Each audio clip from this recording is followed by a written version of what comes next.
So thanks for that welcome. As GC mentioned, my name is Nicholas Venegas. I'm one of the engineers on the Bitbucket team. For those of you unfamiliar with Bitbucket, it's a source code hosting website for Git and Mercurial users. And today I'm going to discuss one of the development processes we use to make it possible for us to deploy our website to a ton of users as frequently as once a week to multiple times in a day. So first, I'll cover the differences between the traditional development workflow of a single mainline branch, and contrast that to having a branch per feature and seeing what possibilities can arise from having this. We'll also come to see how some of the newer tools that we have, specifically distributed version control systems such as Git and Mercurial, really encourage this kind of workflow. Next, I'll harp on one of the awesome benefits of the traditional model, which is continuous integration, and how exactly that fits in the branch per feature development process. And finally, we'll be able to cover some of the great benefits of using this feature branching process in terms of deployments, agility, and reviews. So here's an overview of the traditional workflow. We have our initial repository with an initial commit and, say, our first deployment. When it comes time to develop that first new feature, all we do is simply make a commit on top of the repository. And say we want to develop a second feature in parallel, this red one that's coming up. Again, all we need to do is just put that on top of the repository. So it's a pretty linear process. You can guess where this is going. We're going to complete that blue feature, and it's ready for deployment. So the key thing here is that there is one single line of development, and that commits for distinct features are intertwined. So here we have a red in between the blue. Now let's compare this to a branch per feature development model. Once again, we have our source code just awaiting for us to make it a bit more awesome.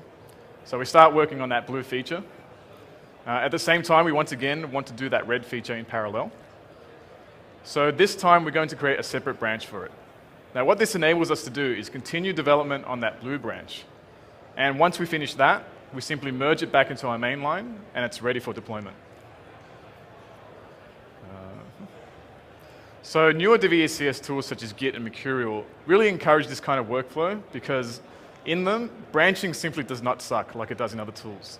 So the thing that enables that is, one, it remembers your merge history, so you don't have to do that housekeeping yourself.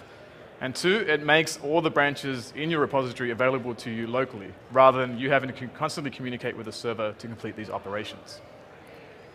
All right, cool. So we have this shiny new toy. We can kind of get distracted by it. So let's not kind of dismiss one of the great virtues of the old traditional development model, continuous integration. So continuous integration is this idea that as we develop, we frequently and constantly communicate to the rest of our team by integrating back into that main line of development so that we can quickly identify problems between features or between some of the code we're writing. So as before, we started developing that blue feature, and now it's time to develop the red feature in parallel. Now, I don't know if you saw it, but there was a bit of magic that went on there. What actually happened was, when we made that red commit, we had to take into account the changes that that blue commit introduced. So in our local working copy, we had to actually account for the changes of the blue commit, resolve any potential conflicts, and merge that back into the main line. So this is great, because it gives us kind of instant feedback amongst our team and amongst the features we're developing about whether there might be potential conflicts on the horizon. So really, this style of continuous integration, what it gives us is continuous communication amongst our team. So as we continue developing that blue feature, it too has to take into account the changes brought about by that red commit. Now, if we're not careful with branch per feature development, we can get into situations where we lose this timely communication. So I'm going to show you how that happens and ways that we can address this. So first of all, when we're doing a branch per feature development style, what we want to be vigilant about is that whenever we finish a feature, we merge it into the main line, deploy it, and then we want to be careful and be vigilant about merging that new state of the main line into our feature branches. So now this provides a synchronization point for each of our feature branches. It tells us at this time whether there's potential problems for these work-in-progress branches or not. Now this is cool. We get some of that feedback loop that continuous integration gives us, but I don't know if you can notice, but it's probably too late in the process here. We had to wait until that blue feature branch was complete. So how do we get back some of that more timely and earlier feedback? The way we can do that is with something called an integration branch. So here we're developing two features in parallel. the red and the blue. And you'll notice with the red commit, we did not have to take into account changes brought about by that first blue commit. So let's rewind this and see how we can do this in a slightly smarter way. So as we do that first commit on the blue feature, we'll have our developer manually merge that change into a special integration branch. Now this integration branch is special in the sense that we won't actually ever deploy from this, but what we do is we make our developers merge with this so that they, just for the sole purpose of communication. So if everyone is merging with this branch, we can communicate with the rest of that team about any potential conflicts and catch them early. So this is where we get back our magic. So as we do the next commit on the red feature, we ask that developer to merge her changes back into the integration branch. And now we get back that timely early feedback. So now we can see that if there is a potential conflict between the red and the blue feature, we'll pick that up at this stage rather than once we have completed the blue feature like I showed it previously. So this process continues in a flow like this. So as we continue committing changes, we go back to the integration branch to make more of these timely communication points, and we can really communicate with our team what's going on and pick up those problems early. All right, cool. So we've identified a way to kind of overcome some of the problems with branching that might come about through communication. So let's cover some of the really cool things that this branch per feature development model gives us. Now, first up, deployments. So this is the traditional model. So say we've just finished that blue feature with that second commit. We're ready to deploy that, right? Well, not necessarily. If that red feature is still incomplete, that's kind of blocking our release. And this is all coming about due to the fact that that red commit is intertwined with other commits from other features. So let's have a look at this scenario under a branch per feature model. Here, once again, we're developing two features in parallel. When it's time to finish that blue commit, we merge that into the mainline, and now we actually are ready to deploy. And we're confident that that's the case because that red incomplete branch has not yet been merged into the main line. So that's a really cool thing here. One of the other awesome things is in terms of agility, giving us freedom to experiment and really commit. So in this example, say we've committed that second commit for that blue feature. We run our test suite, and unfortunately the tests fail. So the fact that the commits for different features were intertwined can sometimes make it difficult to figure out which feature caused a bug in our tests. So here, was it a commit on the blue? So if these three commits were in that last run of the test suite, it's kind of hard to identify maybe what caused that breakage in the test suite. So here, was it the blue commit feature, or was it the commit on the red feature? So this intertwining kind of breaks things for us. We can avoid that with branch per feature development.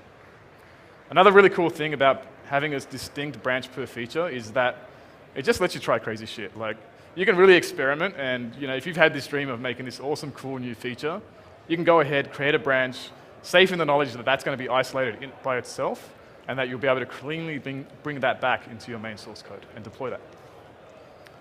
And finally, in terms of reviews and planning, a branch per feature really helps too. So what ends up happening is that your branches start to logically group changes in terms of what they're trying to achieve. So really, a branch becomes your unit of currency when reviewing things. So if I have that blue feature branch, I can isolate just that branch and review the changes only on that. Or vice versa, I can isolate the changes just on the red branch and review those in a timely manner. So now that branches are a unit of currency, you may actually start to naturally see that these branches start to mirror the different issues and stories you've planned. So that was a pretty quick introduction into branch per feature development, but I hope it whets your appetite to give it a try. I really feel it does untangle your workflow and give you safer and more often, give you the ability to make safer and more often deployments. So if you have any questions, you're welcome to go up to the mic, and also I'll be up in the Bitbucket booth for the rest of the afternoon. So thanks and cheers.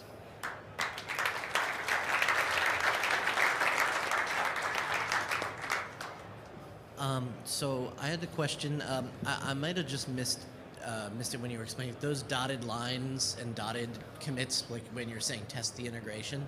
I'm sorry, I'm having trouble hearing your question. Those dotted lines and dotted commits when you're saying test the integration to see if there are conflicts, do you actually have some alternate branch that you commit those to, or is there a tool that emails people when those have merge conflicts, or how does that work? So yeah, the idea is that that integration branch does exist, and it is something that we have to manually merge to. It's just that we're not really going to build our software from it. So it does exist, and you can kind of throw it away. So like at the end of your iteration, you might reset that branch to where your mainline repository sits at for that iteration, and do that whole process again. And so, what kind of resolution are you looking for? Like, if are two changes in the same file a conflict, or just if Git would say there's a conflict, like line conflict? So there's generally two kinds of conflicts you can have. There's textual conflicts, which your like Git or Mercurial will report to you, and they're the obvious ones. You can go and talk to the developers and fix those. There's also something called a semantic conflict. It's kind of where, say, I'm working on one piece of code and I call out to a function, and I expect it to do one thing, and then at the same time another developer has refactored that or changed that function to do something else that I'm not aware of. So there you would have like a test suite or something else that picks up on those kind of problems. So the idea is that integration branch gives an opportunity for those two pieces of code to come together, and then once the test suite sees the problem, it can kind of alert you to that. Okay, so it would actually be ideal to have some sort of automated merge to an integration branch and run tests and everything. Yeah, and you can send out definitely emails. automate that if you wanted to. Cool, interesting, thank you. Thanks. So I just want to follow up on, those are totally what I was thinking as well. So we have a full CI for the integration and our feature branches and the mainline. How far do you go with your testing, deployment, automated testing in those different areas? So it's really up to you. You can find sometimes the length of a branch may be something that kind of leads you towards one way or the other. In terms of that mainline, I think that's definitely something you would want to test. A feature branch, a feature really can be anything as small as like a hotfix that needs to go out today, or like a feature that runs for an iteration or a bit longer. There are also other tools that you can use or other processes that can help you with longer running features. So, for example, you might have feature switches. So that way you can start a feature, integrate it into your mainline, but not actually turn it on and make it visible for everyone. So those are some of the techniques. I'm not sure if you had another part in that question. Well, yeah. So the idea is that at the end of the iteration, all of your feature branches have to be merged. Is that the idea? Well, you really want to merge the features that are complete. So the ones that are still running, you'll probably keep them alive. Or if you feel that it's not going to affect the outcome of the people using your software, maybe that might be a time to merge too. That makes sense. Thanks. Welcome. So when you talk about branches, are you talking about using the actual branch in the DVCS tool as opposed to like a sandbox snapshot to go develop on? Well, I think the thing with Mercurial and Git is that they give you many different branching options. So in Git, you can have one repository, and then everyone in your team can create a branch for the feature they're working on within that one repository. You might want to prefix the name of that branch with your own name so that you don't have clashes with other people. You can also have one central repository that people fork from, and for example, have their own version of that, make the changes in that, and then make, say, a pull request. Like if you were here for the previous talk, you might have heard about that. A pull request from that repository to the main one. Yeah, so there are different options in terms of how you actually do that branching. If you branch within the tool, how much overhead does that add, like to the size of the repository, if I'm going to go clone and pull people's branches and stuff? So these newer tools like Git, Mercurial are actually quite good at making good snapshots of files so that when you do branch, there really isn't much overhead, and it's pretty quick, and their merging is quite good. So that's the cool thing about these tools. They've really lowered the barrier to making branches and merging, and so you can go ahead and experiment. Thank you. Welcome. Awesome. Any more questions? Come on up. When a feature is complete and you've merged it back into your mainline, do you keep that branch alive, or do you delete it? You would usually just close that feature. Given that all its functionality is in the mainline, you just don't really need it anymore. Cool. Awesome. Good questions. Oh, we got one more here, and then. So how do you guys make use of the forked repository and the branches in the one repository? Sorry, could you repeat that question? So in Git we can do fork the repository, and we can also do several branches in one repository. So how do you guys in what kind of a scenario that you guys will use the forked repository and vice Right. versa? Well, I think for a team that works in the same code base with each other, like at your work or whatever, it makes a lot of sense to just have one repository and have everyone create a branch in that repository. For something like open source, where there's like one main maintainer, it's cool for him to have one central repository, and then people who he doesn't really know can just fork that into their own repositories and work on that on their own, and then create, say, a pull request up to that main one. So I think that's a good way of thinking about it. But really, like, there's no forced structure on what you do. So whatever works for your team is, pretty good. So we can only do pull requests from from different repository, right? Well, so on Bitbucket, you can do pull requests within the same repository.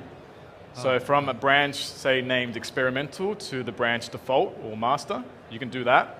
And also you can create pull requests from separate repositories, as long as one is a fork of the other. Does that mean in Bitbucket we can set different permissions for the developers on different branches in one repository?